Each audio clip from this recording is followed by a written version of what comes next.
Hello friends, welcome. 10ാം class കെമിസ്ട്രിയിലെ periodic table and electronic configuration എന്ന് പറയുന്ന ചാപ്റ്ററിൻ്റെ ലെറ്റസ് എസ് ആണ് നമ്മൾ ഡിസ്കസ് ചെയ്യുന്നത്. ഒരു 11ഓളം ക്വസ്റ്റ്യൻസ് നമുക്ക് ചെയ്യാനുണ്ട്. നമുക്കറിയാം, പുതിയ ടെക്സ്റ്റ് ബുക്കാണ്, പുതിയ ക്വസ്റ്റ്യൻ പാറ്റേണുകളാണ്. അതുകൊണ്ട് തന്നെ ലെറ്റസ് അസസ് വളരെ ഇമ്പോർട്ടൻ്റ്ലി നിങ്ങൾ മനസ്സിലാക്കിയിരിക്കണം. ഓരോ ചോദ്യങ്ങളും എങ്ങനെയാണ് ചെയ്യേണ്ടത് എന്ന് മനസ്സിലാക്കിയാൽ മാത്രമേ നമുക്ക് എക്സാമിന് പെർഫോം ചെയ്യാനായിട്ട് പറ്റൂ. സോ നമ്മൾ ഇന്ന് 11 ക്വസ്റ്റ്യൻസ് നമുക്ക് ഇതിനകത്ത് ഡിസ്കസ് ചെയ്യാനുണ്ട്. ഓരോന്നായിട്ട് പോവാം.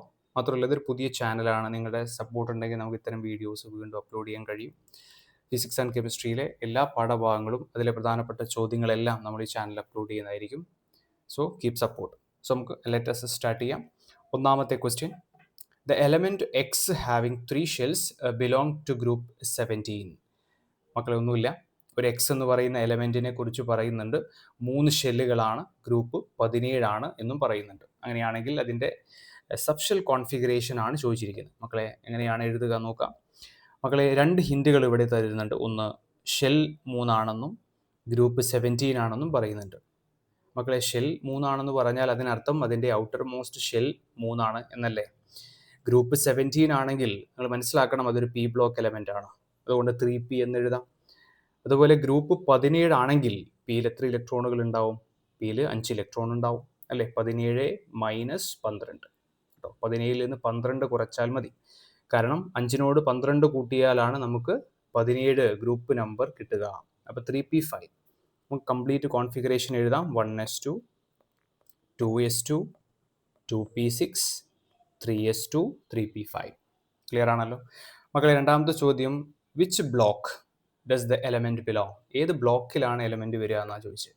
മക്കളെ, എലമെൻറ്റിൻ്റെ ബ്ലോക്ക് എങ്ങനെ കാണാം? നമ്മൾ ഏറ്റവും ഔട്ടർ മോസ്റ്റ് എന്ന് പറഞ്ഞാൽ ഏറ്റവും അവസാനമായിട്ട് ഇലക്ട്രോൺ വരുന്ന സബ്ഷെൽ. ഏറ്റവും ഇലക്ട്രോൺ അവസാനമായി വരുന്ന സബ്ഷെൽ ഏതാ? പി ആണല്ലോ. അങ്ങനെയാണെങ്കിൽ നമുക്ക് പറയാം അതിൻ്റെ ബ്ലോക്ക് ഏതാണ്? പി ബ്ലോക്കാണ്. ക്ലിയർ ആണല്ലോ മക്കളെ. ഇനി ഇതിൻ്റെ പീരിയഡ് നമ്പർ ചോദിച്ചിരിക്കുന്നു. What is the period number? Period number എങ്ങനെ കാണാം? പീരിയഡ് നമ്പർ എന്ന് പറയുന്നത് ഇതിൽ ഏറ്റവും വലിയ ഷെൽ നമ്പറാണ്. ഇതിൽ ഏറ്റവും വലിയ ഷെൽ നമ്പർ ഏതാണ്? ഈ മാർക്ക് ചെയ്തിരിക്കുന്ന 3 അല്ലേ. So period number 3. മക്കളെ, അടുത്ത ചോദ്യമാണ് ഏറ്റവും ഇമ്പോർട്ടൻ്റ് ആയിട്ടുള്ള ചോദ്യം. മോളിക്കുലർ ഫോർമുല എഴുതാനാണ്. What is the molecular formula of the compound formed by combining X react with Y? എക്സും വൈയും കൂടി ചേർന്നാൽ കിട്ടുന്ന കോമ്പൗണ്ടിൻ്റെ മോളിക്കുലർ ഫോർമുലയാണ് ചോദിച്ചത്. അപ്പോൾ എക്സ് നമുക്ക് ഓൾറെഡി അറിയാം, ഇതാണ് എക്സ് അല്ലേ. അപ്പോൾ ഇനി വൈ ഏതാണെന്ന് ചോദിച്ചിട്ടുണ്ട് അല്ലേ. വൈ കണ്ടുപിടിക്കണം. വൈ എന്താണ്? തേർഡ് പീരിയഡ് ആണ്. 1 electron in its P subshell എന്ന് പറയുന്നുണ്ട്. അങ്ങനെ നമുക്ക് വൈ എന്താണെന്ന് എഴുതി നോക്കാം മക്കളെ. അപ്പോൾ വൈ ഈസ് ഈക്വൽ ടു, മക്കളെ, വൈ നോക്കിക്കേ, വൈ എവിടെയാണ്? തേർഡ് പീരിയഡിലാണ്. 1 electron in its P subshell. Okay, അപ്പോൾ തേർഡ് പീരിയഡ് ആണെങ്കിൽ അതിൻ്റെ ഷെൽ നമ്പർ 3 ആയിരിക്കും. പിന്നീടോ, ഒരു ഇലക്ട്രോൺ എവിടെയുണ്ട്? പിയിലുണ്ട്. അങ്ങനെയാണെങ്കിൽ 3p1. ശരിയല്ലേ. അപ്പോൾ complete configuration 1s2, 2s2, 2p6, 3s2, 3p1. Clear ആണല്ലോ. അപ്പോൾ നമുക്ക് y കിട്ടി. എക്സ് നമുക്ക് ഓൾറെഡി അറിയാം. ഞാൻ എക്സിനെ താഴേക്ക് എഴുതുകയാണ്, കാരണം എക്സ് നമുക്ക് വാലൻസ് കണ്ടുപിടിക്കാനുണ്ട്. അതുകൊണ്ട് എക്സിനെ താഴേക്ക് എഴുതാം. 1s2, 2s2, 2p6, 3s2, 3p5 ആണ്. ഇനി നമുക്ക് ചെയ്യാനുള്ളത് ഇതിൻ്റെ വാലൻസ് കണ്ടുപിടിക്കണം. ഈ എക്സിൻ്റെയും വൈയുടെയും വാലൻസ് കണ്ടുപിടിക്കണം. അപ്പോൾ വാലൻസ് നമ്മൾ 9ാം ക്ലാസ്സിൽ പഠിച്ചാണ് എങ്ങനെ വാലൻസ് കാണുക എന്നുള്ളത്. അപ്പോൾ വാലൻസ് കാണാനായിട്ട്, ഇപ്പോൾ വൈയുടെ വാലൻസ് കാണാൻ വൈയുടെ ഔട്ടർ മോസ്റ്റ് ഷെല്ല് നോക്കണം. സബ് ഷെല്ലല്ല, ഔട്ടർ മോസ്റ്റ് ഷെല്ല്. അപ്പോൾ ഞാൻ ഈ മാർക്ക് ചെയ്യുന്ന 3, ഇതാണ് വൈയുടെ ഷെല്ല് എന്ന് പറയുന്നത്. ഔട്ടർ മോസ്റ്റ് ഷെല്ല് ഏതാണ്? ഇവിടെ 3 ആണ്. അപ്പോൾ ആ 3-നകത്ത് നോക്കിക്കാൻ മക്കളെ, എത്ര ഇലക്ട്രോണുകളുണ്ട്? ഇവിടെ 1 ഇലക്ട്രോൺ ഉണ്ട്, ഇതിൽ 2 ഇലക്ട്രോണും ഉണ്ട് അല്ലേ. അപ്പോൾ 1 + 2 3 ഇലക്ട്രോണുകൾ അല്ലേ. 3 ഇലക്ട്രോണുകളാണ് വൈയുടെ ഔട്ടർ മോസ്റ്റ് ഷെല്ലിൽ ഉള്ളതെങ്കിൽ മക്കളെ അതിൻ്റെ വാലൻസി 3 ആയിരിക്കും. ക്ലിയർ. ഇനി ഇതുപോലെ എക്സ് നോക്കാം. എക്സിൻ്റെ ബാഹ്യതമ ഷെല്ല് മക്കളെ, എക്സിൻ്റെ ബാഹ്യതമ ഷെല്ല് ആരാണ്? അതും ഈ പറയുന്ന 3 അല്ലേ. ഈ 3 അല്ലേ. എത്ര ഇലക്ട്രോണുകളുണ്ട്? 3ാമത്തെ ഷെല്ലിൽ എത്ര ഇലക്ട്രോണുകളുണ്ട്? ഇവിടെ 5ഉം ഇതിൽ 2ഉം. 5 + 2 7 ഇലക്ട്രോണുകളുണ്ട്. 7 ഇലക്ട്രോണുകളാണെങ്കിൽ മക്കളെ അതിൻ്റെ സംയോജകത വാലൻസി 1. അറിയാലോ മക്കളെ. ഇനി നമുക്ക് എങ്ങനെ ഇതിൻ്റെ മോളിക്കുലർ ഫോർമുല എഴുതാം? അപ്പോൾ വൈയും എക്സുമാണ് ചേരുന്നത്. ഇതിൽ ആദ്യം ഏത് പ്രതീകം എഴുതണം? ഏത് സിമ്പിളാണ്? വൈ ആണോ എക്സ് ആണോ ആദ്യം എഴുതുക? അത് നമ്മൾ എങ്ങനെയാണ് നോക്കുന്നത്? ഇലക്ട്രോൺ ആരാണോ വിട്ടുകൊടുക്കുന്ന മൂലകം, എലമെന്റ് ആരാണ്? വൈ ആണോ എക്സ് ആണോ ഇലക്ട്രോൺ വിട്ടുകൊടുക്കുന്നത്? ഇവിടെ വൈ ആണ് ഇലക്ട്രോൺ വിട്ടുകൊടുക്കുന്നത്. അതെങ്ങനെയാണ് മനസ്സിലാകുക? വൈയുടെ ബാഹ്യതമ ഷെല്ലിൽ 3 ഇലക്ട്രോണുകളാണ്, ഇല്ലേ? എക്സിന്റെ ബാഹ്യതമ ഷെല്ലിൽ 7 ഇലക്ട്രോണുകളാണ്. അപ്പോൾ 3 ഇലക്ട്രോണുകളുടെ വൈ ആണ് ഇലക്ട്രോണിനെ വിട്ടുകൊടുക്കുക. മക്കളെ, അപ്പോൾ നമുക്ക് മനസ്സിലാക്കാം, ആദ്യം എഴുതേണ്ട പ്രതീകം വൈ ആണ്. ഇലക്ട്രോൺ സ്വീകരിക്കുന്ന എലമെന്റ് ആണ് എക്സ്, അത് രണ്ടാമത്. ഓക്കെ, അപ്പോൾ വൈ ഇലക്ട്രോൺ വിട്ടുകൊടുക്കും, എക്സ് ഇലക്ട്രോണിനെ സ്വീകരിക്കും. ഇനി നമുക്കറിയാലോ, വൈയുടെ താഴെ എക്സിന്റെ സംയോജകത വാലൻസി എഴുതുക. എക്സിന് താഴെ വൈയുടെ വാലൻസി 3. ഓക്കെ, നമുക്കറിയാം 1 എഴുതേണ്ടതില്ല, അല്ലേ? 1 നമുക്കറിയാം എഴുതേണ്ടതില്ല. അപ്പോൾ നമുക്കറിയാം ആ 1 മായ്ച്ച് കളയാം. Okay, YX3. അപ്പോൾ ഇവിടുത്തെ കെമിക്കൽ ഫോർമുല എന്ന് പറയുന്നത് എത്രയാണ്? YX3 ആണ്. ക്ലിയർ ആണോ?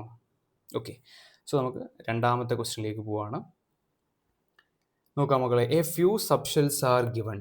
ഇവിടെ കുറച്ച് സബ്ഷെല്ലുകൾ കൊടുത്ത് കാണാൻ പറ്റും. ഈ സബ്ഷെല്ലുകളിൽ which are not possible subshells, possible അല്ലാത്ത സബ്ഷെല്ലുകൾ ആരൊക്കെയാണെന്നാണ് ചോദിച്ചത്. മക്കളെ നോക്കിക്കേ, 3P എന്ന് പറയുന്ന സബ്ഷെല്ല് പോസിബിൾ ആണോ? നിങ്ങൾ നോക്കേണ്ടത്, മൂന്നാമത്തെ ഷെല്ലിന് 3P എന്ന് പറയുന്ന സബ്ഷെല്ല് പോസിബിൾ ആണോ? പോസിബിൾ ആണ്. കാരണം മൂന്നാമത്തെ ഷെല്ലിന് 3 സബ്ഷെല്ലുകളുണ്ട്. അതാരൊക്കെയാണ്? ഞാനിവിടെ എഴുതുകയാണ്. 3S ഉണ്ട്, 3P ഉണ്ട്, 3D ഉണ്ട്. അപ്പോൾ 3P എന്താണ്? പോസിബിൾ ആയ ഒരു സബ്ഷെല്ലാണ്. ഇനി 4D പോസിബിൾ ആണോ? 4D എന്ന് പറയുന്ന സബ്ഷെല്ല് പോസിബിൾ ആണ്. കാരണം നാലാമത്തെ ഷെല്ലിന് 4 സബ്ഷെല്ലുകളുണ്ട്. 4S ഉണ്ട്, 4P ഉണ്ട്, 4D ഉണ്ട്, 4F ഉണ്ട്. അപ്പോൾ എന്താണ്? ഇത് പോസിബിളായ ഒരു സബ്ഷെല്ലാണ്. ഇനി 3F പോസിബിൾ ആണോ? 3F പോസിബിൾ അല്ല. കാരണം മൂന്നാമത്തെ ഷെല്ലിന് 3 സബ്ഷെല്ലുകളേ ഉള്ളൂ. അത് നമ്മൾ ഓൾറെഡി ഇവിടെ എഴുതി കേട്ടോ. മൂന്നാമത്തെ ഷെല്ലിന് 3 സബ്ഷെല്ലുകൾ ആരൊക്കെയാണ്? 3S, 3P, 3D. അതിൽ 3F വരുന്നില്ല. സോ ഇത് പോസിബിൾ അല്ല. മനസ്സിലാക്കുക, ഇയാൾ പോസിബിൾ അല്ല. അടുത്ത മക്കളെ 2D പോസിബിൾ ആണോ? അല്ല, 2D പോസിബിൾ അല്ല. കാരണം രണ്ടാമത്തെ ഷെല്ലിന് 2 സബ്ഷെല്ലുകളേ ഉള്ളൂ. ഒന്ന് 2S ആണ്, മറ്റൊന്ന് 2P ആണ്. അതുകൊണ്ട് 2Dയും പോസിബിൾ അല്ല. അടുത്ത 2P ആണ് മക്കളെ. 2P പോസിബിൾ ആണോ? 2P പോസിബിൾ ആണോ? യെസ്, പോസിബിൾ ആണ്. രണ്ടാമത്തെ ഷെല്ലിന് 2 സബ്ഷെല്ലുകളുണ്ട്, 2Sഉം 2P കണ്ടോ. 2P പോസിബിൾ ആണ്. ഓക്കെ, അപ്പോൾ ഇവിടെ പോസിബിൾ അല്ലാത്തത് ആരൊക്കെയാണ്? 3Fഉം 2Dയും, ഇത് രണ്ടും.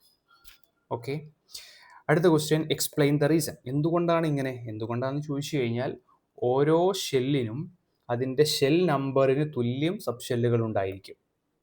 Okay, number of subshell is equal to, മക്കളെ, number of subshell is equal to their shell number. Shell നമ്പറിന് തുല്യമായിരിക്കും സബ്ഷെല്ലുകൾ ഉണ്ടാവുക. മനസ്സിലാക്കുക കേട്ടോ. അതായത് ഒന്നാമത്തെ ഷെല്ലിന് 1 സബ്ഷെൽ, രണ്ടാമത്തെ ഷെല്ലിന് 2 സബ്ഷെൽ. ഓക്കെ, അപ്പോൾ ഈ ഒരു ഷെൽ നമ്പറിന് തുല്യമായിരിക്കും സബ്ഷെല്ലുകൾ ഉണ്ടാവുക എന്നുള്ളത് നിങ്ങൾ മനസ്സിലാക്കിയിരിക്കണം. ക്ലിയർ? യെസ്. മക്കളെ, മൂന്നാമത്തെ ക്വസ്റ്റ്യനിലേക്ക് പോവാണ്. The position of elements.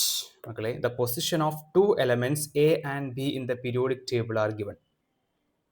Okay, അപ്പോൾ A, B എന്ന് പറയുന്ന 2 എലമെന്റ്സിന്റെ പൊസിഷൻ ഇവിടെ പറയുന്നുണ്ട്. ഇവരുടെ സബ്ഷെൽ കോൺഫിഗറേഷൻ ആണ് ചോദിച്ചത്. മക്കളെ, എങ്ങനെ സബ്ഷെൽ കോൺഫിഗറേഷൻ എഴുതാൻ നോക്കാം. ആദ്യം എയുടെ കോൺഫിഗറേഷൻ നമുക്ക് ഇവിടെ എഴുതാം. A configuration. മക്കളെ, എ 4th പീരിയഡിൽ വരുന്ന എലമെന്റ് ആണ്, അല്ലേ? അപ്പം അങ്ങനെയാണെങ്കിൽ അതിന്റെ ഷെൽ നമ്പർ 4 ആയിരിക്കും. സെക്കൻഡ് ഗ്രൂപ്പിൽ വരുന്ന എലമെന്റും കൂടെയാണ്. അപ്പം സെക്കൻഡ് ഗ്രൂപ്പ് ആണെങ്കിൽ അത് S ബ്ലോക്ക് എലമെന്റ് ആണ്, 4S, അല്ലേ? ഗ്രൂപ്പ് നമ്പർ 2 ആണെങ്കിൽ എസിൽ എത്ര ഇലക്ട്രോണുകൾ ഉണ്ടാവും? 2 ഇലക്ട്രോൺ. അപ്പോൾ 4s2. അപ്പം കോൺഫിഗറേഷൻ കംപ്ലീറ്റ് ചെയ്താൽ 1s2, 2s2, 2p6, 3s2, 3p6, then 4s2. Clear? ഇനി അതുപോലെ നമുക്ക് എന്ത് ചെയ്യാം? ബി എഴുതാം. ബി, മക്കളെ, സെക്കൻഡ് പീരിയഡിൽ വരുന്നു 16th ഗ്രൂപ്പ് എലമെന്റ് ആണ്. അപ്പോൾ സെക്കൻഡ് പീരിയഡ് ആണെങ്കിൽ അതിൻ്റെ ഷെൽ നമ്പർ എത്രയായിരിക്കും? 2 ആയിരിക്കും. 16ാമത്തെ ഗ്രൂപ്പ് ആയതുകൊണ്ട് അത് പി ബ്ലോക്കിൽ വരും. ഗ്രൂപ്പ് 16 ആയതുകൊണ്ട് പിയിൽ എത്ര ഇലക്ട്രോൺ ഉണ്ടാവും മക്കളെ? 4 ഇല്ലേ? 4നോട് 12 കൂട്ടുമ്പോഴാണ് 16 കിട്ടുക.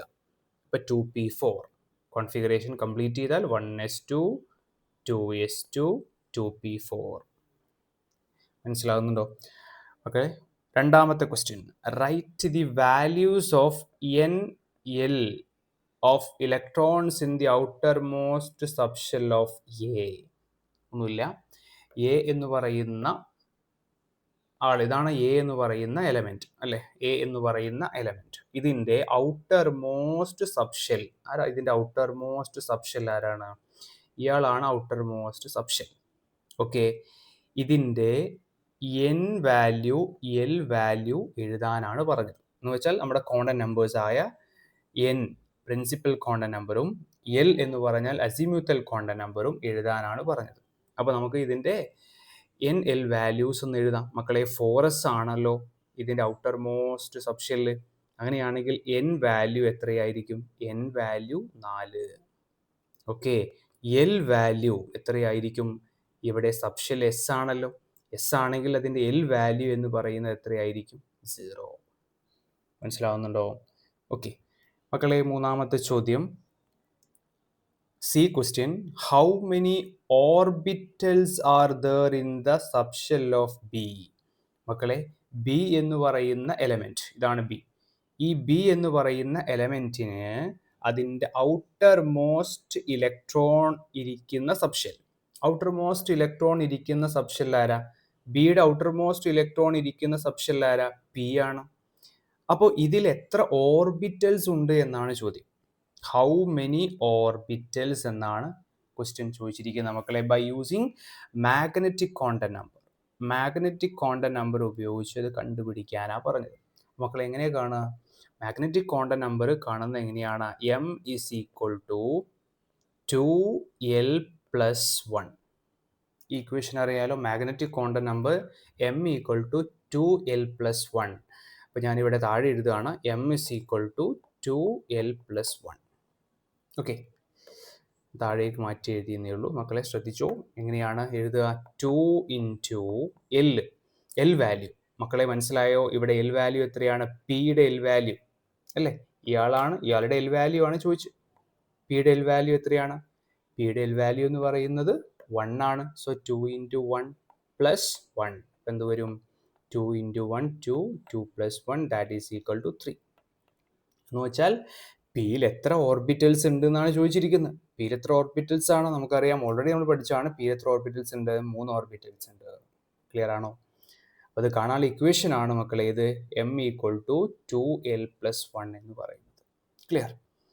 സോ മക്കളെ, അടുത്ത question, write the molecular formula of the compound formed by the combination of A and B.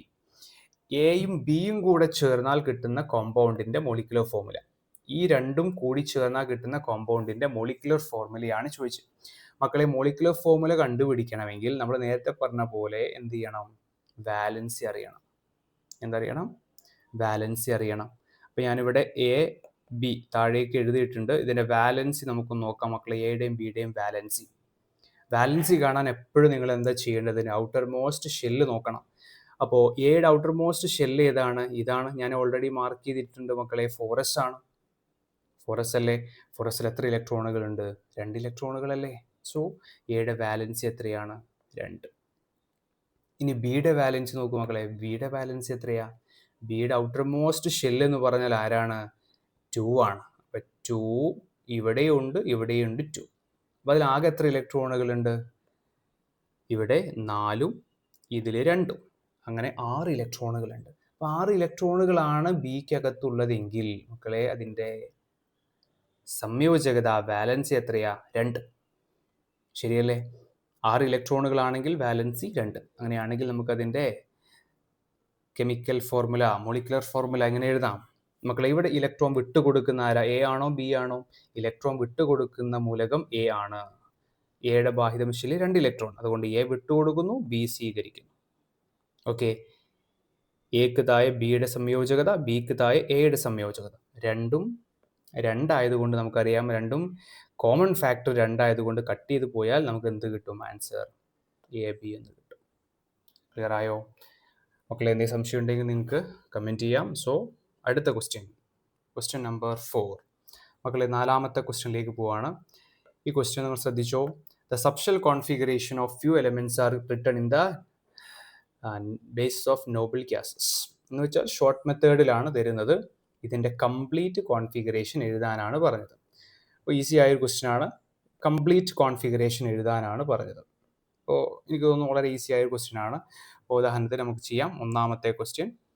ഇപ്പം നിങ്ങളിവിടെ മനസ്സിലാക്കേണ്ടത് ഈ നോബിൾ ഗ്യാസ്, ഈ തന്നിരിക്കുന്ന നോബിൾ ഗ്യാസിൻ്റെ അറ്റോമിക് നമ്പർ നിങ്ങൾക്ക് അറിയണം. ഇവിടെ നിയോൺ തരുന്നുണ്ട്, ഇവിടെ ഹീലിയം തരുന്നുണ്ട്, ഇവിടെ ആർഗൺ ഉണ്ട്, ഇവിടെ ക്രിപ്റ്റോൺ ഉണ്ട്. ഇവരുടെയൊക്കെ അറ്റോമിക് നമ്പർ നിങ്ങൾക്ക് അറിയണം. അപ്പോൾ അറിയില്ലെങ്കിൽ നിങ്ങൾ പഠിച്ചു വെക്കണം. മക്കളെ ഒന്ന് ശ്രദ്ധിച്ചോ. ഹീലിയത്തിൻ്റെ അറ്റോമിക് നമ്പർ 2 ആണ്. നിയോൺ അറ്റോമിക് നമ്പർ 10 ആണ്. ആർഗൺ അറ്റോമിക് നമ്പർ 18 ആണ്. അതുപോലെ ക്രിപ്റ്റോൺ അറ്റോമിക് നമ്പർ 36 ആണ്. ഇത് നിങ്ങൾക്ക് അറിഞ്ഞാലേ നമുക്കിത് കംപ്ലീറ്റ് ചെയ്യാൻ പറ്റും. മക്കളെ ശ്രദ്ധിച്ചോ. അപ്പോൾ 1ാമത്തെ നമുക്ക് എങ്ങനെ കംപ്ലീറ്റ് ചെയ്യാം? നിയോണിൻ്റെ കോൺഫിഗറേഷൻ നമുക്കറിയാം. നിയോണിൻ്റെ കോൺഫിഗറേഷൻ 1s2 2s2 2p6 ആണ്. ബാക്കി 3s2 3p6. ക്ലിയർ മക്കളെ? നമുക്ക് രണ്ടാമത്തെ നോക്കാം. ഓക്കെ, രണ്ടാമത്തെ ഏതാണ്? ഇതാ ഈ കാണുന്ന ഇയാളുടെ കോൺഫിഗറേഷൻ. ഹീലിയത്തിൻ്റെ കോൺഫിഗറേഷൻ എങ്ങനെ എഴുതാം? 1s2, balance 2s1. ക്ലിയർ ആയോ മക്കളെ? മൂന്നാമത്തെ ആർഗണിൻ്റെ കോൺഫിഗറേഷൻ എഴുതാം. ആർഗണിൻ്റെ configuration 1s2 2s2 2p6 3s2 3p6 അല്ലേ? 18 ഇലക്ട്രോൺ. ഇനി ബാക്കി തന്നിട്ടുള്ള കോൺഫിഗറേഷൻ എഴുതുക. 4s2 3d2. ക്ലിയർ മക്കളെ? നാലാമത്തെ കുറച്ച് വലുതാണ്. ഇവിടെ കാണാൻ പറ്റും. 4ാമത്തെ കോൺഫിഗറേഷൻ ആണ് ചോദിച്ചത്. ഏതാ? ഈ കാണുന്ന അല്ലേ? ക്രിപ്റ്റോണിൻ്റെ അറ്റോമിക് നമ്പർ 36 ആണ്. അപ്പോൾ നമുക്ക് ഇതിൻ്റെ കോൺഫിഗറേഷൻ എഴുതാം. Configuration 1s2 2s2 2p6 3s2 3p6 then 4s2 എന്ന് പറഞ്ഞാൽ 20 ആണ്. 3d10 30 അല്ലേ? 3d10 എന്ന് പറഞ്ഞാൽ 30 ആണ്. 3d10 കഴിഞ്ഞാൽ പിന്നെ മക്കളെ ഇലക്ട്രോൺ പോകുന്നത് 4pയിലേക്കാണ്. 3d കഴിഞ്ഞാൽ 4pയിൽ 6 ഇലക്ട്രോൺ. അപ്പോൾ എത്രയായി? 36 ഇലക്ട്രോൺ. ക്ലിയർ? 4p കഴിഞ്ഞാൽ പിന്നെ 5s2 അവിടെ തന്നിട്ടുണ്ട്. 5s2. ഇതാണ് ഈ പറയുന്ന ആളുടെ കംപ്ലീറ്റ് കോൺഫിഗറേഷൻ എന്ന് പറയുന്നത്. ഓക്കെ, സോ മക്കളെ അടുത്ത ചോദ്യം അതിൽ find the symbols of these elements. ഈ എലമെന്റ്സിൻ്റെ എല്ലാം സിംബൽസ് ചോദിച്ചിട്ടുണ്ട്. ഈ എലമെന്റ്സിൻ്റെ ഒക്കെ സിംബൽ എന്താണെന്നാണ് ചോദിച്ചിരിക്കുന്നത്. ഓക്കെ, സോറി, ഈ എലമെന്റ്സിൻ്റെ എല്ലാം സിംബലാണ് ചോദിച്ചിരിക്കുന്നത്. ഓക്കെ, നോക്കാം. ഒന്നാമത്തെ എലമെന്റ് നിങ്ങൾക്ക് അറിയാലോ. അറ്റോമിക് നമ്പർ അറിഞ്ഞാൽ എലമെന്റ് എഴുതാം. ഒന്നാമത്തെ ആളുടെ അറ്റോമിക് നമ്പർ എത്രയാണ് മക്കളെ? ഒന്നാമത്തെ ആളുടെ അറ്റോമിക് നമ്പർ ഒന്ന് കൂട്ടി നോക്കുക. അറിയില്ലെങ്കിൽ നിങ്ങൾ എന്ത് ചെയ്യുക? ഇലക്ട്രോണുകളുടെ എണ്ണം ഒന്ന് കൂട്ടിയാൽ മതി. എത്ര അറ്റോമിക് നമ്പർ വരിക? 10 18 ആണെങ്കിൽ ഏതാ എലമെന്റ്? ഇത് ഏതാ എലമെന്റാ മക്കളെ? ആർഗൺ. ഓക്കെ, രണ്ടാമത്തെ ആളുടെ അറ്റോമിക് നമ്പർ എത്രയാ? 3 ഇലക്ട്രോൺ അല്ലേ? അറ്റോമിക് നമ്പർ 3 ആണെങ്കിൽ ഏതാ എലമെന്റ്? അത് ലിഥിയമാണ്. ആരാണത്? ലിഥിയമാണ്. ഓക്കെ, അടുത്തത് മക്കളെ ശ്രദ്ധിച്ചേ. ഇവിടെ എത്ര ഇലക്ട്രോണുകൾ എന്ന് നോക്കിക്കേ. കൗണ്ട് ചെയ്ത ഇലക്ട്രോണിന്റെ എണ്ണം കൗണ്ട് ചെയ്തേ മക്കളെ. എത്ര ഇലക്ട്രോണുകൾ ഉണ്ട് ഇവിടെ? 10 16 18 20 22 ഇലക്ട്രോണുകളുണ്ട്. 22 ഇലക്ട്രോൺ ആണെങ്കിൽ അത് ഏത് എലമെന്റ് ആണ്? അത് ടൈറ്റാനിയം എന്ന് പറയുന്ന എലമെന്റ് ആണ്. മനസ്സിലായല്ലോ? ആൻഡ് ഫൈനലി നമ്മുടെ 4ാമത്തെ അല്ലേ, ഇലക്ട്രോണുകളുടെ എണ്ണം നമുക്ക് കൗണ്ട് ചെയ്താൽ മനസ്സിലാവും എത്ര ഇലക്ട്രോണുകൾ ഉണ്ട് ഇതിൽ. ഇലക്ട്രോണുകൾ 38 ഇലക്ട്രോണുകളുണ്ട്. അത് ഏതാ എലമെന്റ്? അത് സ്ട്രോൺഷ്യം എന്ന് പറയുന്ന എലമെന്റ് ആണ്. സ്ട്രോൺഷ്യം. ഓക്കെ, അപ്പോൾ ഇതാണ് 4ാമത്തെ question. So let's move to the 5th question. അടുത്ത ക്വസ്റ്റ്യൻ മക്കളെ, the last electron of an atom. മക്കളെ ക്വസ്റ്റ്യൻ ഇതാണ്. ക്വസ്റ്റ്യൻ എപ്പോഴും ശ്രദ്ധിച്ചുകൊണ്ട് വായിക്കണം. The last electron of an atom is added to 3d subshell. There are 7 electron in this subshell. Okay, അതായത് ഒരു ആറ്റത്തിൻ്റെ അവസാന ഇലക്ട്രോൺ വരുന്നത് എവിടേക്കാണ്? 3Dയിലേക്കാണ്. അതിൽ എത്ര ഇലക്ട്രോണുകളുണ്ട്? 7 ഇലക്ട്രോണുകളുണ്ട്. എങ്കിൽ അതിൻ്റെ അറ്റോമിക് നമ്പർ ആണ് ചോദിച്ചത്. മക്കളെ അറ്റോമിക് നമ്പർ ആണ് ചോദിച്ചത്. നിങ്ങൾ മക്കളെ മനസ്സിലാക്കേണ്ടത് 3Dയിൽ 7 ഇലക്ട്രോണുകൾ ഉണ്ടെങ്കിൽ മക്കളെ ഫോറസ്റ്റ് കഴിഞ്ഞിട്ടല്ലേ 3Dയിലേക്ക് ഇലക്ട്രോണുകൾ വരിക. ഞാൻ കംപ്ലീറ്റ് എഴുതുന്നില്ല, കോൺഫിഗറേഷൻ നിങ്ങൾക്ക് അറിയാലോ. ഫോറസ്റ്റ് കഴിഞ്ഞിട്ട് 3Dയിലേക്ക് 7 ഇലക്ട്രോണുകൾ വരുന്നു. അങ്ങനെയാണെങ്കിൽ എത്രയായിരിക്കും? ഫോറസ്റ്റിലെ 2 എന്ന് പറഞ്ഞാൽ 20, 3Dയിലേക്ക് 7 വന്നാൽ 27. അറ്റോമിക് നമ്പർ എത്രയാണ് മക്കളെ വരിക? 27. ഇതിൻ്റെ കംപ്ലീറ്റ് കോൺഫിഗറേഷൻ എഴുതാൻ പറഞ്ഞു മക്കളെ. കംപ്ലീറ്റ് കോൺഫിഗറേഷൻ 1s2, അതുപോലെ 2s2, 2p6, 3s2, 3p6, then 4s2, 3d7. Clear? Okay. So അടുത്ത question, to which block does it belong? അല്ലേ, ഏത് ബ്ലോക്കിലാണ് ഈ എലമെന്റ് വരിക? മക്കളെ ഏത് ബ്ലോക്കിലാണ് വരിക? അവസാന ഇലക്ട്രോൺ വരുന്നത് എവിടേക്കാ? ഡിയിലേക്കാണല്ലോ, അല്ലേ? ഈ ഡിയിലേക്കല്ലേ ഇലക്ട്രോൺ വരുന്നത്. അങ്ങനെയാണെങ്കിൽ അതിൻ്റെ ബ്ലോക്ക് ഏതാണ്? ഡി ബ്ലോക്ക് ആണ്. മക്കളെ അടുത്ത പീരിയഡ് നമ്പർ. മക്കളെ പീരിയഡ് നമ്പർ എന്ന് പറഞ്ഞാൽ അതിൽ ഏറ്റവും വലിയ ഷെൽ നമ്പർ ആണ്. അതിൽ ഏറ്റവും ഷെൽ നമ്പർ ആരാണ്? അതിലെ ഈ മാർക്ക് ചെയ്ത് കണ്ടില്ലേ, ഈ 4 ആണ് അതിൽ ഏറ്റവും വലിയ ഷെൽ നമ്പർ. ക്ലിയർ ആണോ മക്കളെ? ഷെൽ നമ്പർ ആരാണ്? 4. അങ്ങനെയാണെങ്കിൽ period number 4. Okay. The group number. മക്കളെ ഗ്രൂപ്പ് നമ്പർ എങ്ങനെയാണ് കാണാം? മക്കളെ ഗ്രൂപ്പ് നമ്പർ കാണാൻ എന്ത് ചെയ്യണം? ഇതിൻ്റെ മക്കളെ ഡി ബ്ലോക്ക് എലമെന്റ് ആണല്ലോ. ഡി ബ്ലോക്ക് ആണെങ്കിൽ ഗ്രൂപ്പ് നമ്പർ കാണാൻ നമ്മൾ എന്ത് ചെയ്യും? ഈ 2 ഇലക്ട്രോണുകളും ആഡ് ചെയ്യണം. ഏതൊക്കെ ഇലക്ട്രോണുകൾ? ഈ s ഇലക്ട്രോണും ഡി ഇലക്ട്രോണും തമ്മിൽ ആഡ് ചെയ്യണം. 2 + 7 ദാറ്റ്സ് ഈക്വൽ ടു 7. എത്ര വരിക? 7 കേട്ടോ. സോറി 7 അല്ല, 2 + 7 എത്ര വരും? 9. Okay, answer is 9. ഓക്കെ ആണല്ലോ മക്കളെ. അഞ്ചാമത്തെ question, find the oxidation state of S block element in the following compounds. ഈ കോമ്പൗണ്ടിൽ ഇവരുടെ ഓക്സിഡേഷൻ നമ്പർ ആണ് എഴുതാൻ പറഞ്ഞത്. ആരുടെ? എസ് ബ്ലോക്ക് എലമെന്റ്സിന്റെ ഓക്സിഡേഷൻ നമ്പർ ആ ചോദിച്ചു. ഇതിൽ എസ് ബ്ലോക്ക് എലമെന്റ് ആരാ? ഇതിൽ എസ് ബ്ലോക്ക് എലമെന്റ് സോഡിയം, ഇതിൽ എസ് ബ്ലോക്ക് എലമെന്റ് പൊട്ടാസ്യം, ഇത് കാൽഷ്യം, ഇവിടെ മഗ്നീഷ്യം. ഇവരുടെ ഓക്സിഡേഷൻ നമ്പർ ആണ് ചോദിച്ചത്. മക്കളെ ഓക്സിഡേഷൻ നമ്പർ എങ്ങനെയാണ് കാണുക? ഓക്സിഡേഷൻ നമ്പർ എന്ന് പറഞ്ഞാൽ നിങ്ങൾ മനസ്സിലാക്കേണ്ടത് ഇവിടെ എസ് ബ്ലോക്ക് ആണെന്ന് പറഞ്ഞിട്ടുണ്ട് ഓൾറെഡി. എസ് ബ്ലോക്ക് എന്ന് പറഞ്ഞാൽ 1, 2 ഗ്രൂപ്പ് മൂലകങ്ങളാണ്. അപ്പോൾ 1ാം ഗ്രൂപ്പ് മൂലകമാണെങ്കിൽ അതിൻ്റെ ഓക്സിഡേഷൻ നമ്പർ +1 ആണ്. പൊട്ടാസ്യം 1ാം ഗ്രൂപ്പാണ്, അതുകൊണ്ട് ഓക്സിഡേഷൻ നമ്പർ +1 ആണ്. കാൽഷ്യം 2ാം ഗ്രൂപ്പിൽ വരുന്ന മൂലകമാണ്, അതുകൊണ്ട് ഓക്സിഡേഷൻ നമ്പർ +2 ആണ്. മഗ്നീഷ്യം 2ാം ഗ്രൂപ്പിൽ വരുന്ന മൂലകമാണ്, അതുകൊണ്ട് ഓക്സിഡേഷൻ നമ്പർ +2 ആണ്. നമുക്ക് ഇങ്ങനെ കണ്ടുപിടിക്കാം. ഓക്കെ. അതല്ലാതെ എക്സ് വാല്യൂ വെച്ച് നമുക്ക് കണ്ടെത്താൻ പറ്റും. പക്ഷേ ഈ ചോദ്യം ആ രീതിയിലല്ല ചോദിച്ചിട്ടുള്ളത്. അങ്ങനെയാണെങ്കിൽ നിങ്ങൾക്ക് അവിടെ ഓക്സിജൻ്റെയും ക്ലോറിൻ്റെയും എല്ലാം ഓക്സിഡേഷൻ നമ്പർ വിലകൾ തരും. അത് ഉപയോഗിച്ച് നമുക്ക് കണ്ടുപിടിക്കാം. ഇവിടെ നിങ്ങൾ മനസ്സിലാക്കേണ്ടത് എസ് ബ്ലോക്കിൽ വരുന്ന മൂലകങ്ങൾ തിരിച്ചറിയുക. 1ാം ഗ്രൂപ്പ് ആണെങ്കിൽ +1, 2ാം ഗ്രൂപ്പ് ആണെങ്കിൽ +2 എന്നും മനസ്സിലാക്കുക. മക്കളെ 7ാമത്തെ question, which subshell is represented by each pair? Which subshell is represented by each pair of the quantum numbers values given below? മക്കളെ ഈ കോണ്ടന്റ് നമ്പേഴ്സ് വിലകളുള്ള സബ്ഷെല്ലുകൾ ഏതാണ് എന്നാണ് ചോദിച്ചത്. ഈ പറയുന്ന കോണ്ടന്റ് നമ്പേഴ്സ് ഉള്ള സബ്ഷെൽ ഏതാണ്? അപ്പോൾ ഇവിടെ മനസ്സിലാക്കുക, ഇവിടെ കോണ്ടന്റ് നമ്പേഴ്സ് N1, L0 എങ്കിൽ ഏതാണ് സബ്ഷെല്ല്? N1 എന്ന് പറഞ്ഞാൽ ഷെൽ നമ്പർ 1, L0 എന്ന് പറഞ്ഞാൽ ഏതാണ് സബ്ഷെല്ല്? Yes, 1s. അത്രയേ ഉള്ളൂ മക്കളെ. അടുത്ത N2, L1 എങ്കിൽ ഷെൽ നമ്പർ 2, L1 എന്ന് പറഞ്ഞാൽ ഏതാണ് സബ്ഷെൽ? P subshell. അത്രയേ ഉള്ളൂ മക്കളെ. ഇത് 2s ആണ്, ഇവിടെ 2p ആണ്. ഓക്കെ. ക്വസ്റ്റ്യൻ നമ്പർ 8 മക്കളെ. 8ാമത്തെ ക്വസ്റ്റ്യനിലേക്ക് പോവാണ്. 8ാമത്തെ question, a few subshells are given, find the values of NL. ഇവിടെ N-ൻ്റെയും L-ൻ്റെയും വിലകൾ എഴുതാനാണ് പറഞ്ഞത്. നേരത്തെ ചെയ്ത ക്വസ്റ്റ്യൻ്റെ നേരെ ഓപ്പോസിറ്റ് ആയിട്ടുള്ള ഒരു ക്വസ്റ്റ്യൻ ആണ് മക്കളെ. ഇവിടെ N-ൻ്റെ വില എന്ന് പറയുന്നത് എത്രയാണ്? 2 അല്ലേ? ഷെൽ നമ്പർ ആണ് ചോദിച്ചിരിക്കുന്നത്. L വാല്യൂ, എസിൻ്റെ L വാല്യൂ എന്ന് പറയുന്നത് എത്രയാണ്? 0. ഓക്കെ. ഇവിടെ നോക്കൂ മക്കളെ, 4Pയിൽ N വാല്യൂ എന്ന് പറയുന്നത് 4 ആണ്. L വാല്യൂ മക്കളെ, പിയുടെ L വാല്യൂ എത്രയാണ്? 1. മനസ്സിലായോ? ഇനി 3Dയിൽ N വാല്യൂ എന്ന് പറയുന്നത് 3 ആണ്. L വാല്യൂ എത്രയാണ്? 2ആണ്. ഇവിടെ 5Fൽ n വാല്യൂ എന്ന് പറയുന്നത് 5ആണ്. ഈ L വാല്യൂ എന്ന് പറയുന്നത് Fൻ്റെ L വാല്യൂ എത്രയാണ്? 3.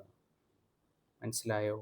അപ്പോൾ നേരത്തെ ചെയ്ത ക്വസ്റ്റ്യൻ നേരെ ഓപ്പോസിറ്റ് ആണ്. മക്കളെ 9ാമത്തെ question, the subshell configuration of certain elements are given, write in short form. മക്കളെ ഇതിനെ ഷോർട്ട് ഫോമിൽ എഴുതാനാണ് by using the inert gas. അപ്പോൾ ഇനേർട്ട് ഗ്യാസിൻ്റെ സിമ്പിൾ ഉപയോഗിച്ച് നമുക്ക് ഇതിനെ ഷോർട്ട് മെത്തേഡിൽ എഴുതാൻ പറ്റും അല്ലേ? അപ്പോൾ നിങ്ങൾ മനസ്സിലാക്കേണ്ടത് ഷോർട്ട് മെത്തേഡിൽ എഴുതണമെങ്കിൽ ഇതിൻ്റെ അറ്റോമിക് നമ്പർ നോക്കുക, അതിന് തൊട്ട് മുൻപേ വരുന്ന നോബിൾ എലമെൻ്റ് ആരാണോ അതാണ് എടുക്കേണ്ടത്. അപ്പോൾ ഒന്നാമത്തെ ആളെ എടുക്കുക മക്കളെ. ഒന്നാമത്തെ ആൾ നോക്കിക്ക്, ഇയാളുടെ ഇലക്ട്രോണിൽ എത്ര ഇലക്ട്രോൺ ഉണ്ട്? ഇവിടെ 2, ഇവിടെ 2, ഇവിടെ 4, ടോട്ടൽ 10 ഇലക്ട്രോണുകൾ, 8 ഇലക്ട്രോണുകളുണ്ട്. 8 ഇലക്ട്രോണുകൾ ആണെങ്കിൽ അത് തൊട്ട് മുൻപേ വരുന്ന നോബിൾ ഗ്യാസ്. മക്കളെ എയുടെ ആൻസർ തൊട്ട് മുൻപേ വരുന്ന നോബിൾ ഗ്യാസ് ആരാ? 8ന് തൊട്ട് മുൻപേ വരുന്ന നോബിൾ ഗ്യാസ് ആര് മാത്രമേ ഉള്ളൂ? ഹീലിയം മാത്രമേ ഉള്ളൂ. സോ ഹീലിയം സ്ക്വയർ ബ്രാക്കറ്റ് ഇടുക ഇല്ലേ? ഹീലിയം അറ്റോമിക് നമ്പർ 2 ആണ്. അപ്പോൾ 1s2. ബാക്കിയുള്ള കോൺഫിഗറേഷൻ എഴുതുക 2s2 2p4. ക്ലിയർ ആയോ മക്കളെ? ബി നോക്കിക്കാം മക്കളെ, എത്ര ഇലക്ട്രോണുകൾ ഉണ്ട് ബിയിൽ? ഇവിടെ 2, 4, 10, 12, ദെൻ 17 അല്ലെ? 17 ഇലക്ട്രോണുകളാണ് വരുന്നത്, ശരിയല്ലേ? 17 ആണെങ്കിൽ അതിന് തൊട്ട് മുൻപേ വരുന്ന നോബിൾ എലമെന്റ് ആരാണ്? നിയോൺ. ഓക്കെ, അപ്പോൾ നിയോൺ സ്ക്വയർ ബ്രാക്കറ്റ്, നിയോൺ എന്ന് പറഞ്ഞാൽ 1s2 2s2 2p6 ആണ്, 10 ഇലക്ട്രോൺ. ബാക്കി വരുന്ന കോൺഫിഗറേഷൻ എന്താണ്? 3s2 3p5 ആണ്. ഓക്കെ, ഇനി മക്കളെ സി ആണ് നമ്മൾ ചെയ്യാൻ പോകുന്നത്. അടുത്ത സി നോക്കിക്കുക മക്കളെ, എത്ര ഇലക്ട്രോണുകളുണ്ട്? 2, 4, 10, 12, 18, 19 ഇലക്ട്രോൺ. 19 ഇലക്ട്രോൺ ഉണ്ട് സിയിൽ അല്ലേ? അപ്പോൾ അങ്ങനെയാണെങ്കിൽ തൊട്ട് മുൻപേ വരുന്ന നോബിൾ എലമെന്റ് ആരാണ്? ആർഗൺ ആണ്. ആർഗൺ സ്ക്വയർ ബ്രാക്കറ്റ് എഴുതുക. ആർഗണിന്റെ 18 ഇലക്ട്രോണുകൾ കഴിഞ്ഞാൽ ബാക്കി 4s1. ക്ലിയർ ആയോ മക്കളെ? അടുത്ത 4ാമത്തെ നമ്മുടെ ഡി ഓപ്ഷൻ, എത്ര ഇലക്ട്രോണുകളുണ്ട്? 2, 4, 10, 12, 18, 20, 25 ഇലക്ട്രോണുകളുണ്ട്, ശരിയല്ലേ? 25 ഇതിനകത്ത് ഇലക്ട്രോൺ 25 ഇലക്ട്രോണുകളുണ്ട്, ശരിയല്ലേ? ഓക്കെ, അങ്ങനെയാണെങ്കിൽ നമുക്ക് അതിൻ്റെ ഇലക്ട്രോൺ ചുരുക്കി എഴുതിയാൽ എന്താ കിട്ടുക മക്കളെ? 25 ഇലക്ട്രോണുകൾ ഉണ്ടെങ്കിൽ നോബിൾ എലമെന്റ് ആരാ? ആർഗൺ ആണ്. സ്ക്വയർ ബ്രാക്കറ്റ് കോൺഫിഗറേഷൻ എഴുതുക മക്കളെ, 4s2 3d5. ക്ലിയർ ആയോ? ഈസി ആയ ക്വസ്റ്റ്യൻ ആണ് മക്കളെ. 10ാമത്തെ question, iron takes part in chemical reaction and becomes Fe3+ ion. Okay, iron ഇരുമ്പ് റിയാക്ഷൻ പങ്കെടുത്തു കഴിഞ്ഞാൽ Fe3+ അയോൺ ആയിട്ട് മാറും. Feയുടെ അറ്റോമിക് നമ്പർ 26 ആണ്. എങ്കിൽ ഈ അയോണിൻ്റെ കോൺഫിഗറേഷൻ ആണ് എഴുതാൻ പറഞ്ഞത് മക്കളെ. അയോണിൻ്റെ കോൺഫിഗറേഷൻ ആണ് എഴുതാൻ പറഞ്ഞത്. നിങ്ങൾ മനസ്സിലാക്കേണ്ടത് ആദ്യം Feയുടെ കോൺഫിഗറേഷൻ എഴുതണം. എപ്പോഴും ഈ ചോദ്യം എഴുതുമ്പോൾ ആദ്യം Fe അറ്റോമിക് നമ്പർ 26ന്റെ കോൺഫിഗറേഷൻ ആദ്യം എഴുതണം. എന്താണ് configuration? 1s2 2s2 2p6 3s2 3p6 then 4s2 3d6. ഇതാണ് Fe. നമ്മൾ ചോദിച്ചിരിക്കുന്നത് എന്താണ്? Fe നമ്മൾ ചോദിച്ചിരിക്കുന്ന ആരുടെ കാണാൻ മക്കളെ? Fe3+ന്റെ കാണാനാണ്. ഓക്കെ, അപ്പോൾ Fe3+ നമ്മൾ എങ്ങനെ ചെയ്യുക? Fe3+ gives മക്കളെ, Fe3+ എന്ന് പറഞ്ഞാൽ എവിടുന്ന ഇലക്ട്രോൺ നഷ്ടപ്പെടുക? ഇലക്ട്രോൺ എവിടെ നിന്ന് നഷ്ടപ്പെടുക? ഏറ്റവും പുറമേയുള്ള സബ്ഷെല്ലിൽ നിന്ന് അല്ലേ? അപ്പോൾ ഇവിടെ ആദ്യം ഇലക്ട്രോൺ നഷ്ടപ്പെടുക എവിടെ നിന്നായിരിക്കും? ഏറ്റവും പുറമേ. Feയുടെ ഏറ്റവും പുറമേയുള്ള സബ്ഷെൽ ആരാ? 4s ആണ്.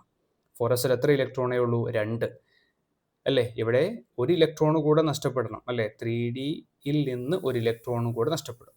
അങ്ങനെയാണെങ്കിൽ Fe3+, Fe3+ എന്തായിരിക്കും configuration? 1s2 2s2 2p6 3s2 3p6 അല്ലേ? Fe3+ എന്ന് പറഞ്ഞാൽ 3 ഇലക്ട്രോൺ നഷ്ടപ്പെടണം. എവിടുന്ന? 4s നിന്ന് പോയി 3Dയിൽ നിന്ന് പോയാൽ 3d5. എന്താ വരിക? 3d5 എന്ന് അവസാനിക്കും. ക്ലിയർ ആയോ മകളെ? അടുത്ത ചോദ്യം, 2ാമത്തെ ചോദ്യം, write the chemical formula of the compound formed when this ion combine with sulphate ion. നമ്മുടെ ഈ ഒരു Fe3+ അയോണ് സൾഫേറ്റ് അയോണുമായിട്ട് ചേരുമ്പോൾ കിട്ടുന്ന കോമ്പൗണ്ടിന്റെ കെമിക്കൽ ഫോർമുല മനസ്സിലായോ? അപ്പോൾ എങ്ങനെ എഴുതുക മക്കളെ? ഏതാണ് Fe3+ അയോൺ ആരുമായിട്ട് കൂടിച്ചേരുമ്പോൾ? നമ്മുടെ സൾഫേറ്റുമായിട്ട് SO4 2- അയോണുമായിട്ട് ചേരുമ്പോൾ കിട്ടുന്ന കോമ്പൗണ്ടിൻ്റെ കെമിക്കൽ ഫോർമുല. മക്കളെ ഒന്നുമില്ല, വളരെ ഈസിയാണ്. നിങ്ങൾ ഇവിടെ ശ്രദ്ധിക്കേണ്ടത് ഈ അയോണുകളുടെ ചാർജ് ശ്രദ്ധിക്കുക. ഇവിടെ ചാർജ് 3 ഇവിടെ 2. ആ സംഖ്യകൾ മാത്രം ശ്രദ്ധിക്കുക. ആ സംഖ്യകളെ പരസ്പരം അങ്ങോട്ടും ഇങ്ങോട്ടും മാറ്റുക. Interchange their numbers, the values indicating the charge. Okay, അപ്പോൾ നമ്മൾ ഇന്റർചേഞ്ച് ചെയ്ത് നമുക്ക് എന്താ വരിക? എഫിക്ക് താഴെ SO4ൻ്റെ നമ്പർ ഇടുക 2. SO4ന് താഴെ നമ്മൾ FEയുടെ മുകളിലുള്ള നമ്പർ ഇടുക. അപ്പോൾ SO4 ഒരു ഗ്രൂപ്പ് ആയതുകൊണ്ട് നമ്മൾ അതിന് ബ്രാക്കറ്റ് കൊടുക്കുക, ദെൻ 3 എന്ന് എഴുതുക. Fe2 SO4 thrice എന്ന് വരും. ക്ലിയർ ആയോ? ഓക്കെ മക്കളെ, മൂന്നാമത്തെ question, C question. What is the other oxidation state of this element? ഇതിന്റെ മറ്റൊരു ഓക്സിഡേഷൻ സ്റ്റേറ്റ്, FEയുടെ മറ്റൊരു ഓക്സിഡേഷൻ സ്റ്റേറ്റ് ഏതാണ്? അതാരാ മക്കളെ? Fe2+ ആണ്. ഓക്സിഡേഷൻ സ്റ്റേറ്റ് ആണ് ചോദിച്ചല്ലേ, ഓക്സിഡേഷൻ സ്റ്റേറ്റ് ചോദിച്ചു കഴിഞ്ഞാൽ മക്കളെ, ഓക്സിഡേഷൻ സ്റ്റേറ്റ് ആണ് ചോദിച്ചത്. അങ്ങനെയാണെങ്കിൽ നമുക്ക് എന്ത് എഴുതാം? ഓക്സിഡേഷൻ സ്റ്റേറ്റ് FEയുടെ മറ്റൊരു ഓക്സിഡേഷൻ സ്റ്റേറ്റ് എത്രയാ? Fe+2. Okay, then write the electron configuration of this ion. ഈ അയോണിന്റെ കോൺഫിഗറേഷൻ എഴുതാനാണ് പറഞ്ഞത്. ഓക്കെ, അപ്പോൾ ഇവിടുത്തെ അയോൺ ഏതാ? Fe2+ അല്ലേ? അപ്പോൾ Fe2+ന്റെ കോൺഫിഗറേഷൻ ആണ് എഴുതാൻ പറഞ്ഞത്. Fe2+ന്റെ കോൺഫിഗറേഷൻ എന്താ വരിക? 2 ഇലക്ട്രോണിനെ കളയണം. എവിടുന്ന ഇലക്ട്രോൺ പോവുക? ഏറ്റവും പുറമെയുള്ള സബ്ഷെല്ലായ 4sൽ നിന്ന് പോയാൽ configuration 1s2 2s2 2p6 3s2 3p6 4s ഉണ്ടാവുമോ? ഇല്ല. എന്തേ ഉണ്ടാവുള്ളൂ? 4sൽ 2 ഇലക്ട്രോൺ പോയി കഴിഞ്ഞാൽ 3d6. മനസ്സിലായോ? അപ്പോൾ ഇതാണ് Fe2+ന്റെ കോൺഫിഗറേഷൻ. അവസാനത്തെ ചോദ്യം, iron shows variable oxidation state why. എന്തുകൊണ്ടാണ് വേരിയബിൾ ഓക്സിഡേഷൻ സ്റ്റേറ്റ് കാണിക്കുന്നത്? അപ്പോൾ വേരിയബിൾ ഓക്സിഡേഷൻ സ്റ്റേറ്റ് കാണാനുള്ള കാരണം നമ്മൾ പഠിച്ചതാണ്. ഔട്ടർ മോസ്റ്റ് S സബ്ഷെല്ലും തൊട്ട് ഉള്ളിലുള്ള D സബ്ഷെല്ലും തമ്മിലുള്ള ഊർജ വ്യത്യാസം വളരെ കുറവാണ്. The energy difference between outer most S subshell and D subshell is very less. So at A suitable condition the electrons in both the subshells are take part in chemical reactions. Okay, അപ്പോൾ 2 സബ്ഷെല്ലുകളിലെയും ഇലക്ട്രോണുകൾ രാസപ്രവർത്തനത്തിൽ പങ്കെടുക്കും. Okay മക്കളെ, അവസാനത്തെ ചോദ്യം, 11ാമത്തെ question. ഒരു periodic table തരുന്നുണ്ട്, അതിനെ ബന്ധപ്പെട്ട കുറച്ച് ക്വസ്റ്റ്യൻസ് ആണ്. ഓക്കെ, സോ ഇവിടെ which element has lowest ionisation enthalpy? Ionisation enthalpy ഏറ്റവും കുറഞ്ഞ എലമെന്റ് ആര് എന്നാണ് ചോദ്യം. മക്കളെ, അയണൈസേഷൻ എൻതാൽപ്പി ഏറ്റവും കുറവ് ആർക്കായിരിക്കും? ഏറ്റവും വലിയ ആറ്റത്തിനായിരിക്കും അല്ലേ? ഈ പീരിയോഡിക് ടേബിളിൽ ഏറ്റവും വലിയ ആളാരായിരിക്കും? 1ാം ഗ്രൂപ്പാണ് ഏറ്റവും വലുത്. അങ്ങോട്ട് പോകുന്തോറും സൈസ് കുറഞ്ഞു വരും, ശരിയല്ലേ? അപ്പോൾ 1ാം ഗ്രൂപ്പിൽ ഏറ്റവും വലുത് ആരാ? C ആണ്. ഓക്കെ, അപ്പോൾ ഏറ്റവും വലിയ ആറ്റത്തിനായിരിക്കും അയണൈസേഷൻ എൻതാൽപ്പി ഏറ്റവും കുറവ്. Answer C. മകളെ, അടുത്ത question, identify the alkaline earth metal. Alkaline earth metal അതാരാ? സെക്കൻഡ് ഗ്രൂപ്പ് അല്ലേ ആൽക്കലൈൻ എർത്ത് മെറ്റൽ, അതാരാണ്? D ആണ്. മക്കളെ, which is the D block element? ഇതിൽ which are the D block elements? D block elements എന്ന് പറഞ്ഞാൽ ആരാ മക്കളെ? ഡി ബ്ലോക്ക് എന്ന് പറഞ്ഞാൽ ആരാണ് ഇവിടെ? ഡി ബ്ലോക്ക് എന്ന് പറഞ്ഞാൽ ഈ പറയുന്ന 3 മുതൽ 12 വരെയുള്ള ഗ്രൂപ്പുകളാണ് ഡി ബ്ലോക്സ്. അപ്പോൾ ഇവിടെ ഡി ബ്ലോക്ക് എലമെന്റ്സ് ആരൊക്കെയാണ്? ഇവിടെ ഡി ബ്ലോക്ക് എലമെന്റ്സ് 3 വരുന്നുണ്ട്. ഒന്ന് E വരുന്നുണ്ട്, F വരുന്നുണ്ട്, G വരുന്നുണ്ട്. ക്ലിയർ ആണോ? ഓക്കെ, 4ാമത്തെ question, which element has the completely filled D subshell? Which element has the completely filled D subshell? D complete fill ചെയ്ത എലമെന്റ് ആരാണ്? ഡി കംപ്ലീറ്റ് എന്ന് പറഞ്ഞാൽ എത്രയാണ്? ഡി കംപ്ലീറ്റ് എന്ന് പറഞ്ഞാൽ ഡിയിൽ 10 ഇലക്ട്രോൺ അല്ലേ, ശരിയല്ലേ? ഡി 10 ആണെങ്കിൽ നിങ്ങൾ മനസ്സിലാക്കണം, അത് ഏത് ഗ്രൂപ്പിൽ വരും? എത്രാമത്തെ ഗ്രൂപ്പിലായിരിക്കും? 4s കഴിഞ്ഞ് 3Dയിൽ 10, 12ാമത്തെ ഗ്രൂപ്പിൽ വരുന്ന എലമെന്റ് ആയിരിക്കും അല്ലെ? ഗ്രൂപ്പ് 12 ആയിരിക്കില്ലേ? അങ്ങനെയാണെങ്കിൽ അത് ഏത് എലമെന്റ് ആണ്? അത് G ആണ്. മനസ്സിലായോ? D10, ഡി മുഴുവനായി നിറഞ്ഞ സബ്ഷെല്ലാണ് 4s 3D, 12 ഇലക്ട്രോണുകൾ എന്ന് വെച്ചാൽ ഗ്രൂപ്പ് നമ്പർ 12. ഓക്കെ, അടുത്ത മക്കളെ, identify the element having electron configuration 4s2 3d3. ഈ 4s2 3d3 വരുന്ന എലമെൻ്റ് ആരാണ് മക്കളെ? 4s2 3d3 എന്ന് പറഞ്ഞാൽ ഇത് ഡി ബ്ലോക്കാണ്. ഗ്രൂപ്പ് നമ്പർ എത്രയാണ്? 2+3 5. ഗ്രൂപ്പ് നമ്പർ 5 ആരാ ഇവിടെ? ഗ്രൂപ്പ് നമ്പർ 5 ആരാണ്? ഇ ആണ്. എലമെൻ്റ് ആരാണ്? ഇ. മക്കളെ identify the noble gas. Noble gas എന്ന് പറഞ്ഞാൽ ആരാ മക്കളെ? 18ാം ഗ്രൂപ്പിൽ വരുന്ന ആളല്ലേ നോബിൾ ഗ്യാസ്. അപ്പോൾ ആരാണ്? കെ ആണ്. Which element has only 3 electron in the outer most P subshell? ഏത് എലമെന്റ് ആണ് മക്കളെ 3 ഇലക്ട്രോണുകൾ എവിടെ? Outer most P subshell. പിയിൽ 3 ഇലക്ട്രോൺ വരുന്നത് ആർക്കാന്നാ ചോദിച്ചു. പിയിൽ 3 ഇലക്ട്രോൺ വന്നാൽ മക്കളെ നിങ്ങൾ മനസ്സിലാക്കുക, അതിന്റെ ഗ്രൂപ്പ് ഏതായിരിക്കും? 15 അല്ലേ വരിക. അങ്ങനെയാണെങ്കിൽ 15ാം ഗ്രൂപ്പിൽ വരുന്ന എലമെന്റ് ആരാണ് ഇവിടെ? എച്ച്. ആരാണ് ഇവിടെ? എച്ച് ആയിരിക്കും. മനസ്സിലായോ? ഓക്കെ.